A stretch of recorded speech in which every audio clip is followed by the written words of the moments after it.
feel like Tua stole my idea because the first game that we had did it, it kind of had like the same style, but I had got that jacket from the mall actually.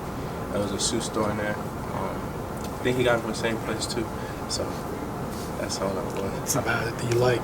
Just the flashy? Just the colors, yeah.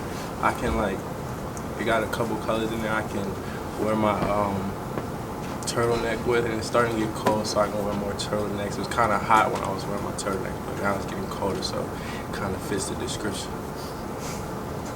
When Tua takes off and scrambles during practice, do you and he, like the DBs and he, talk about like what you saw in the play, that kind of thing?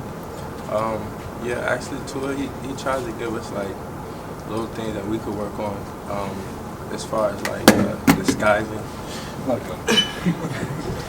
As far as disguising, you know, things that he see that we could work on, and I feel like it helps us a lot. You know, we can apply it to our game because we can't see ourselves, you know, but he can see what we're doing and stuff like that. So he talks to us a lot about things that we can do. When you're playing deep coverage, what's the toughest part about a quarterback who you know he can throw and he can also extend plays and take off for a big gain? Really, everyone just had to do their assignment, do their job. The DBs have to cover. You know, the defensive linemen have to contain the quarterback and, you know, worry about the quarterback and stuff like that. But once the QB scrambles and gets out of pocket, everyone has a break on the ball. So it's a team effort. It's a team thing. How much do you think the younger guys on defense have really helped so far this season?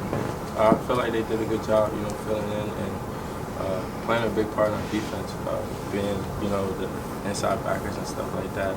You got to know the whole defense. You got to know the calls and they got to execute the calls and communicate with us. And I feel like they're doing a good job.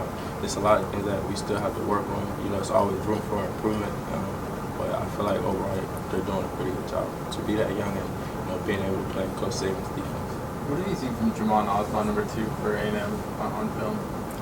He's a very good receiver. They have a lot of good receivers. You know, we played against them last year, so there's not many different faces. You know, it's going to be a good matchup for us. I feel like this is the most sound group that we played so far, and I feel like it's going to be a good match. Turnovers have been such a big part of these games the last few years with A&M. What do you remember about some of the turnovers in these games?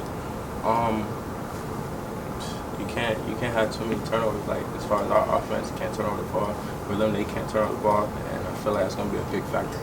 We've seen the tape of Diggs and Sari's interception return from 13. That's been he's been talking about this week. Yeah, he's actually mentioned it to us the other day because we were talking about the games and when they play, and he said it's a tough place to play, so he talked to us about it.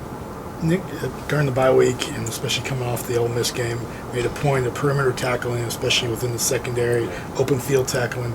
How much has that been a focus at practice, and where do you feel like this team is at that particular skill set?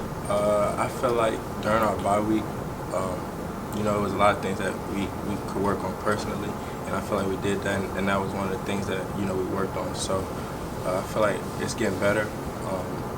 You know, there's always room for improvement, but I feel like we're getting better, and everyone's, you know, got the idea. You know, we have to tackle on the perimeter. Defensive back has to tackle. Everyone has to tackle, and I feel like we did a good job of, you know, trying to clean that up during this bye week. What's that key though when you have a quarterback, you know, like a Plumlee or a Munn that do just naturally move the pocket sometimes without even taking off? Yeah. So. Like I said before, the defensive line has to, you know, contain the quarterback and, you know, squeeze the pocket and, you know, make sure, you know, he stays in the pocket and not scrambling. Once he scrambles in it, once he crosses the line of scrimmage, everyone has a break on the ball. With so many young guys on the defense, we've heard throughout the year that the defense is simpler to help them kind of manage what they have to manage. What is a simpler defense? What does that look like?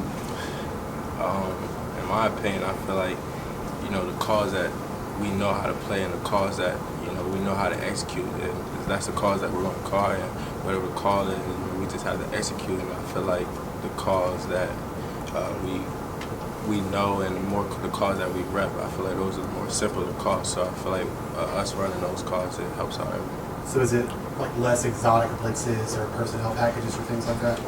It's just the basic stuff that we know. It could be an exotic blitz that we know. It's just things that we know.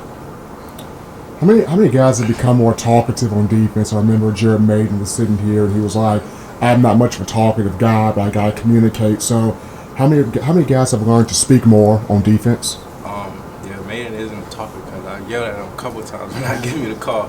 So, but he's starting to get better at that, and talking and everyone's starting to communicate more. I feel like the deeper we get into the season, the more we're just going to come together and become one unit. So I feel like everyone's communicating more. During the bye week, that was one of the things we had to work on as well, our communication. I feel like it's gotten a lot better. I think I saw one of the statistical services that you had a sub 20% completion rate when targeted. How much pride are you taking in some of those kind of statistics and knowing that, if the ball is starting your way, it's as much as you can, it's not going to get into the receiver's hands? I feel like I don't really look at statistics. I don't really look at stats and stuff like that. I just try to go out there, play my game. And, my job is to not let receivers catch the ball. So that's my job. That's, what I have to do. Having played so much special teams in your career, what do you remember, what do you think about Texas A&M special teams? They're pretty darn good, right? Yeah, they're really good. They've been very good in the past couple of years that Alabama's faced them. They've been actually excellent, But, I feel like our special teams is just as good as them, But that's going to be one of the factors in the game that, we're going to have to step up and, stop them and, execute our calls and do what we have to do in special teams to win the game. What makes them so good, whether it's coverage or return or stuff like that? It seems like they're good across the board. What is it about them? I feel like it's just their system over there. I guess how they get coached. But that is a good factor on their team that they have in the special teams. So we have to do our part and do our job and stop them. Final 2 questions. Nick talked about the return game, your return game, kick return. If you get opportunities, you need to make most of them. Right. So, what's that challenge when okay, maybe getting close to the end zone? How do you kind of weigh whether or not to catch it and bring it back or what? It all depends on how much space you have in front of you. Upon return, you got probably can peek at the coverage for probably twice before you have to judge the ball and receive the ball, and it's just based on your judgment. If you feel like you can make a play, you're gonna make a play.